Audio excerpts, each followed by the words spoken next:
রামনগর গ্রামের বুক চিরেই বয়ে গেছে একটা কাঁচা রাস্তা। রাস্তার এক পাশ দিয়েই অনেক বড় একটা ধানক্ষেত, এক টানা ধানক্ষেত। ধানক্ষেতের ওপারেই আছে দাঁড়িয়ে একটি সুন্দর অনেক বড় একটা নিস্তব্ধতায় মোড়া আম গাছ। দিনে গাছটা দেখতে মোটামুটি সাধারণ, বড়, ছায়াময়, পাতায় ভরা। অনেক দূর থেকে দেখলে মনে হতে পারে আহা, কত সুন্দর একটা গাছ। কিন্তু কাছাকাছি যেতেই টের পাওয়া যায় এই গাছটা গাছ না, ছায়ার খাঁচা। কেউ গাছটার একদম নিচে দাঁড়ায় না, কোনো পাখি, একটা পিঁপড়াও গাছটায় ওঠে না। পাতাগুলোর রং গাঢ় সবুজ না হয়ে একটু লালচে, একটু কালচে, যেন মরে গিয়েও বেঁচে আছে। হাওয়া চললেও গাছটার ডালপাতা নড়ে না। আর সবচেয়ে অদ্ভুত ব্যাপার, গাছটার ছায়া কোন দিকে যায় কেউ বলতে পারে না। গ্রামের লোকজনেরা মুখে মুখে বলে ওই গাছের সাথে ছবি তুললে নাকি মানুষ বাঁচে না, বডি মেলে না, শুধু জামা কাপড়ই ঝুলে থাকে গাছে। কে প্রথমে মরেছিল তা কেউ জানে না।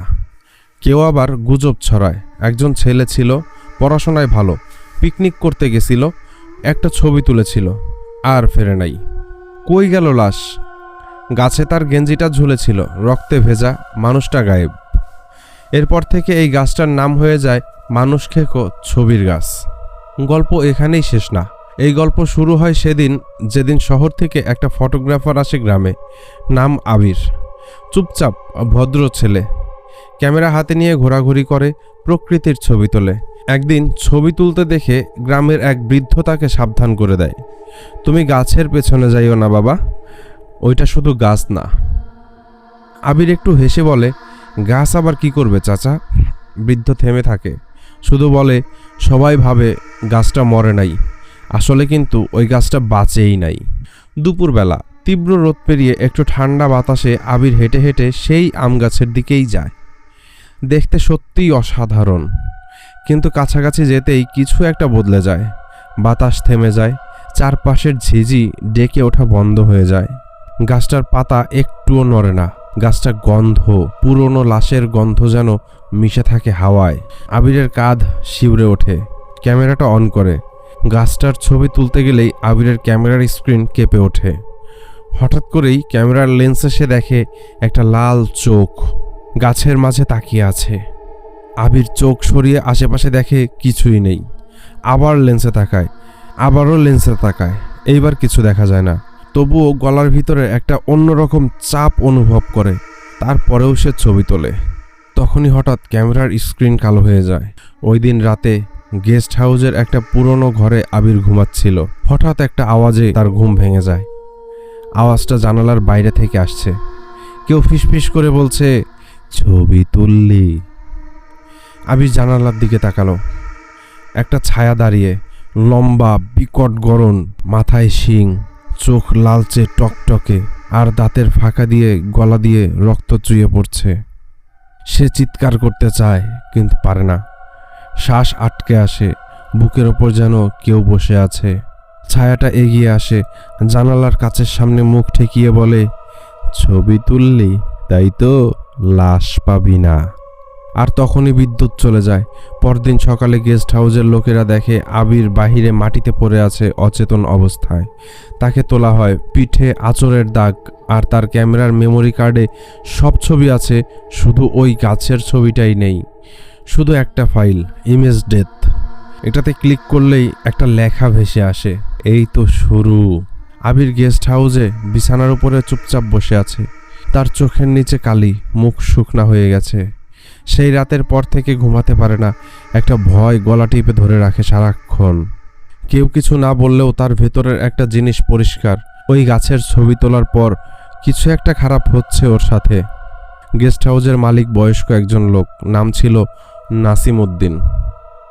নাসিম চাচা সকালে এসে বলল, তুমি ওই গাছের কাছে গেছিলা তাই না? আবির কিছু না বলেই শুধু মাথা নিচু করে বসে থাকে। নাসিম চাচা একটু চুপ করে থাকে, বলে, ছবি তুলছো তাইলে তুমি? এখন আর খালি চোখে কিছুই দেখা যাবে না রে বাবা, কিন্তু ও তোমার আশেপাশেই আছে। আবির বলল, চাচা আমি জানি না কেন আমি গাছের ছবি তুললাম, কিন্তু আমার ক্যামেরায় ছবিটা নেই। একটা অদ্ভুত ফাইল বানায় রাখছে কেউ। চাচা এবার আবার হেসে বলে, ও কেউ না বাবা, ও মানুষ না, ও গাছও না, ও দম বন্ধ করা একটা অভিশাপ। আবির একটু সাহস করে বলে, চাচা একটু খোলাসা করে বলেন তো এই গাছটা এমন কেন? নাসিম চাচা ধীরে ধীরে বলতে শুরু করলো, অনেক বছর আগের কথা। ওই গাছের ডাল থেকে একটা ছেলে ফাঁসি দিয়েছিল। কাউরে ভালোবাসতো, জান পরাণ দিয়া ভালোবাসতো, কিন্তু তারে না পাওয়ার বেদনায় মেয়ের পরিবার থেকে মাইনা নিছিল না। সেই না পাওয়ার বেদনায় সে ওই গাছের সাথে গলায় দড়ি দিয়া মরে, আত্মহত্যা করে।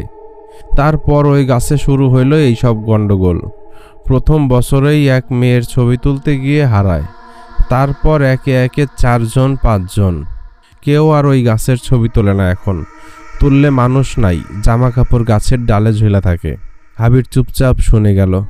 সেদিন রাতে আবার এক অদ্ভুত অনুভূতি নিয়ে সে ঘুমাতে গেল। ঘড়িতে তখন ঠিক 2টা বাজে। ঘুমিয়ে যাবার ঠিক আগে সে জানালার পাশে দাঁড়ায় একটু ঠান্ডা হাওয়া খাওয়ার জন্য। চাঁদের আলো খুব সুন্দরভাবে পড়েছে। তবে হঠাৎ একটা আওয়াজ কানে আসে, খট খট খট করে ওঠে। এই আওয়াজটা ক্যামেরা দিয়ে ছবি তোলার সময় যে শাটারের মতো শব্দ হয় না, সেই শব্দটা। আবির তাকিয়ে দেখে তার টেবিলে রাখা ক্যামেরাটা আপনা আপনি চালু হয়ে গেছে। স্ক্রিনে একটার পর একটা ছবি আসছে, গাছের ছায়ার, একটা লাল চোখের, আর একটা বিকৃত মুখের ছবি। আর শেষে স্ক্রিনে আসে একটা লেখা, ছবি তুলে তুমি পালাইবা কই? আবির আতঙ্কে পিছিয়ে যায়। ঠিক তখনই ঘরের এক কোণ থেকে একটা নিঃশ্বাসের আওয়াজ আসে। সে পেছনে ফিরে তাকায়, কেউ নাই, কিন্তু গন্ধটা সেই পচা রক্তের মতোই। সকালে আবার নাসিম চাচার কাছে যায় আবির। চাচা এবার তাকে সরাসরি বলেন, তুমি এখানে আর একা না, তুমি এখন আর একা না। তোমার পাশে কিছু আছে যেটা কামড় দিতেও পারে, শ্বাসও বন্ধ করতে পারে। এখন একটা লোক আছে যিনি সাহায্য করতে পারেন। উনি হচ্ছেন কবিরাজ হেলাল। আবির বলে, উনি কি এই ভূতের কিছু করতে পারবেন? নাসিম চাচা হাসলো নাকি কাঁদলো বোঝা গেল না। চেষ্টা করলে হইতেও পারে, কিন্তু যে গাছটা মানুষ খায় তারে থামানো সহজ না বাবা। নাসিম চাচা আবিরকে নিয়ে গেল একটা পুরনো মাটির ঘরের সামনে। জায়গাটা একটু ভিতরের দিকে, লোকচক্ষুর আড়ালে। চারপাশেই চুপচাপ, মাঝে মাঝে পাখির ডাক, কিন্তু গাছপালাও কেমন যেন নিঃশ্বাস বন্ধ করে দাঁড়িয়ে আছে। ঘরের সামনে বসে আছে একজন বুড়ো মানুষ, মাথায় সাদা গামছা, চোখ দুটো একদম নিচু, কিন্তু একবার তাকালে মনে হয় যেন ভেতরের কিছুও দেখে ফেলে। নাসিম চাচা বলল, এই হলো কবিরাজ হেলাল, উনি যা বলে ওটাই হয়। আবির কিছুটা ঘাবড়ে গেলেও মাথা নিচু করে সালাম দিল। কবিরাজ একদম ধীরে ধীরে বলল, ছবি তুলছো গাছের? কিছুক্ষণ চুপ করে থেকে কবিরাজ বলল, গাছের নাম জানো? আবির মাথা নাড়ল। ওর নাম কেউ রাখে নাই, ওর নিজের নাম নিজেই রাখছে। ওর নাম মানুষ খেকো ছবি খাওয়া গাছ, যার ছবিও খায়, আবার তার রক্তেই ওর পাতার রংটাও লাল করে নেয়। কবিরাজ ঘরের ভেতরে ঢুকলো, পেছনে আবির আর নাসিম চাচা। ঘরের এক কোণায় আছে মাটির হাড়ি, কিছু তাবিজ, আগরবাতি আর একটা পুরনো কাঠের বাক্স। কবিরাজ বাক্স খুলে একটা তাবিজ বের করে দিল আবিরের হাতে। বলল, তুই এখন একা না, ও তোর সঙ্গেই আছে। এই তাবিজ শুধু একটু সময় কিনে দিবে তোকে, কিন্তু বাঁচাবে না। বাঁচতে চাইলে কাজ করতে হইব। আবির বলল, কি করতে হবে?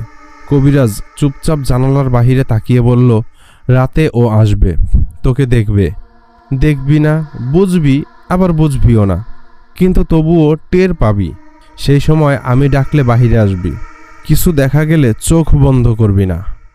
এটা শুনে আবির এবং হেলাল চাচা ওদের কটেজে চলে আসলো। দিন পেরিয়ে রাত আসে।